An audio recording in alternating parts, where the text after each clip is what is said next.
Hi, ഇന്നത്തെ video ബുക്സിനെ കുറിച്ചാണ്. ഇതിനു മുന്നേ ബുക്സിനെ കുറിച്ച് ഞാനൊരു വീഡിയോ ചെയ്തത് അറ്റ്ലീസ്റ്റ് ഒരു 5 വർഷങ്ങൾക്ക് മുന്നേ ആണെന്നാണ് എൻ്റെ ഓർമ്മ.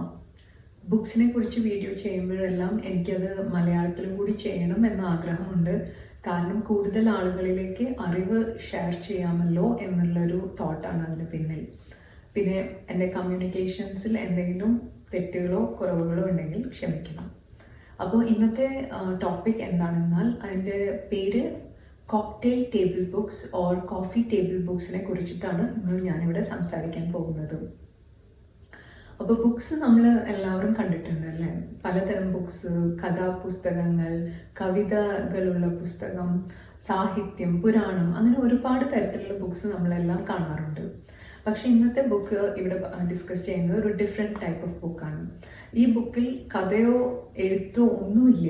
ഈ ബുക്കിലുള്ളത് വെറും ചിത്രങ്ങൾ മാത്രമാണ്. അപ്പോൾ അതുകൊണ്ടാണ് ഇത് കൂടുതലും ഒരു അലങ്കാര വസ്തു എന്ന രീതിയിലാണ് ഇതിനെ ഉപയോഗിക്കപ്പെടുന്നത്. ഒരു കഥ പറയാൻ ഉപയോഗിക്കുന്ന ഒരു ബുക്ക് അല്ലെങ്കിൽ വായിക്കാനുള്ള ഒരു ബുക്കിന് ഉപരി ഇത് ഒരു മെസ്സേജ് കൺവേ ചെയ്യുന്നുണ്ട്, അല്ലെങ്കിൽ ഒരു കഥ പറയുന്നുണ്ട്, പക്ഷെ അത് ചിത്രങ്ങളിലൂടെ മാത്രമാണ്.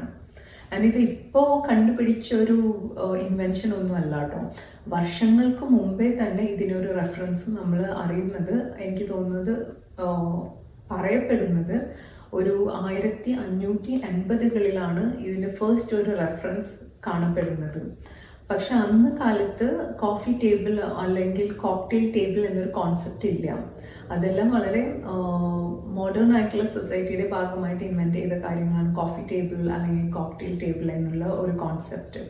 അപ്പോൾ അന്നത്തെ കാലത്ത് ഇങ്ങനെയുള്ള ബുക്സിനെ പറഞ്ഞിരുന്നത് ബുക്സ് ഫോർ പാർലർ വിൻഡോസ് എന്നാണ് പറയപ്പെട്ടിരുന്നത്.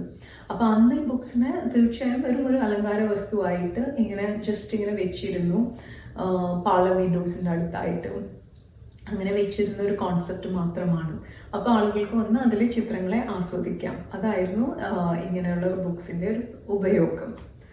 അപ്പോൾ പിന്നെ ഈ ബുക്സിൻ്റെ പ്രത്യേകത എന്തെന്നാൽ സാധാരണ ബുക്സിനേക്കാളും ഇതിൻ്റെ കവർ ഭയങ്കര ഹാർഡ് കവറായിരിക്കും. Hard cover and printing quality ഒരുപാട് നല്ലതായിരിക്കും. ആൻഡ് ഇതിൽ ഉപയോഗിച്ചിരുന്ന പിക്ചേഴ്സിൻ്റെയും quality compare to usual books കുറച്ചും കൂടി ബെറ്റർ ആയിരിക്കും. അപ്പോൾ അതുകൊണ്ട് തന്നെ ഇതിൻ്റെ പ്രൊഡക്ഷൻ വാല്യൂ ഹയർ ആണ്. ഇതിൻ്റെ പ്രൊഡക്ഷൻ ആൻഡ് പബ്ലിഷിംഗ് വാല്യൂ നമ്മൾ സാധാരണ ബുക്സിനെ കമ്പയർ ചെയ്യുമ്പോൾ ഒരുപാട് അധികമായിട്ട് കൺസിഡർ ചെയ്യാറുണ്ട്. പിന്നെ ഇത് ഞാൻ പറഞ്ഞതുപോലെ ഇപ്പോൾ ഉണ്ടായിട്ടുള്ള ഒരു ഇൻവെൻഷൻ ഒന്നുമല്ല. ഒരുപാട് വർഷങ്ങളായിട്ട് ആളുകൾ ചെയ്തു വരുന്ന ഒരു കോൺസെപ്റ്റാണ്. ആൻഡ് ഡിഫറെൻറ്റ് സബ്ജക്ട്സിൽ ഇങ്ങനെയുള്ള ബുക്സ് വരാറുണ്ട്. For example travel related, cooking related, culinary expertise related, arts, crafts, culture, even science, technology, even fitness, health, wellness, ട്രാവലോഗ്സിന് റിലേറ്റഡ്, അങ്ങനെ ഒരുപാട് കോൺസെപ്റ്റ്സിന് റിലേറ്റഡ് ആയിട്ട് ഇങ്ങനെയുള്ള ബുക്സ് പബ്ലിഷ് ചെയ്യപ്പെടാറുണ്ട്. ഫേമസ് ഫാഷൻ ഹൗസസ് എല്ലാം ഇങ്ങനെയുള്ള ബുക്സ് റിലീസ് ചെയ്യാറുണ്ട്. ഫോർ എക്സാമ്പിൾ ഷെനലിൻ്റെ ബുക്സ് ഉണ്ട്, കോഫി ടേബിൾ ബുക്സ് ഉണ്ട്, ടോം ഫോർഡിൻ്റെ ബുക്സ് ഉണ്ട്. ഈവൻ ഫേമസ് സെലിബ്രിറ്റീസ് അവരുടെ ട്രാവലോഗ്സ് റിലേറ്റഡ് ബുക്സ് റിലീസ് ചെയ്യാറുണ്ട്.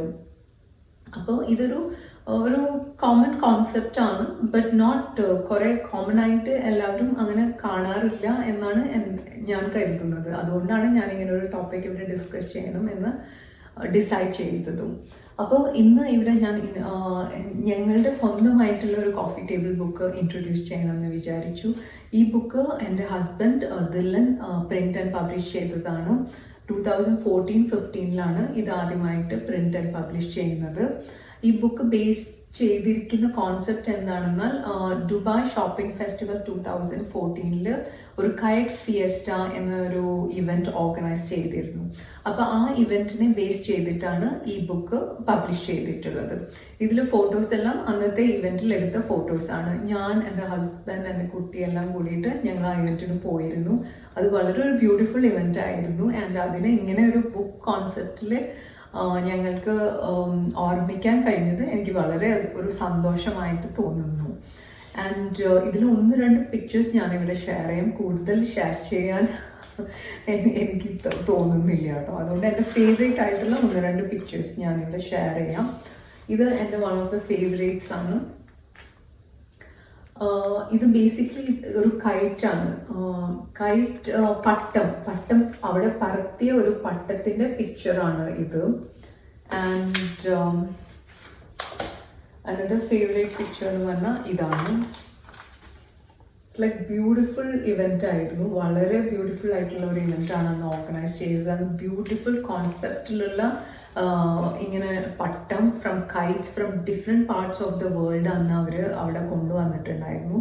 അപ്പോൾ അതിൽ നിന്ന് എടുത്ത ഒരുപാട് നല്ല പിക്ചേഴ്സാണ് ദിലൻ ഈ ബുക്കിൽ ഇൻട്രൊഡ്യൂസ് ചെയ്തിരിക്കുന്നത്. ആൻഡ് ഞാൻ പറഞ്ഞതുപോലെ കണ്ടോ, ഇത് കവർ എപ്പോഴും ഹാർഡ് കവർ ആയിരിക്കും. And good quality, high quality മെറ്റീരിയലാണ് ഇതിനെപ്പോഴും പ്രിൻറ്റിങ്ങിന് വേണ്ടിയിട്ട് ഉപയോഗിക്കുന്നത്. ആൻഡ് പ്രൊഡക്ഷൻ കോസ്റ്റ് എല്ലാം ഹയർ ആണ്. നമ്മുടെ നോർമൽ ബുക്ക് പ്രിൻറ്റിങ്ങിനെ കമ്പയർ ചെയ്ത് നോക്കുമ്പോൾ ഇങ്ങനെയുള്ള ബുക്സിൻ്റെ printing expenses is much higher. അതാണ് ഇതിൻ്റെ വേറൊരു പ്രത്യേകത. അപ്പോൾ നിങ്ങളിത് കാണുന്ന ആർക്കെങ്കിലും ഇത് വേണം എന്നുണ്ടെങ്കിൽ എനിക്കൊരു മെസ്സേജ് അയക്കുക, ഞാനിത് അയച്ചു തരുന്നതായിരിക്കും. ആൻഡ് അതാണ് അപ്പോൾ ഇന്നത്തെ ടോപ്പിക്. നിങ്ങൾക്കെല്ലാം ഇഷ്ടപ്പെട്ട് കാണുമെന്ന് വിചാരിക്കുന്നു.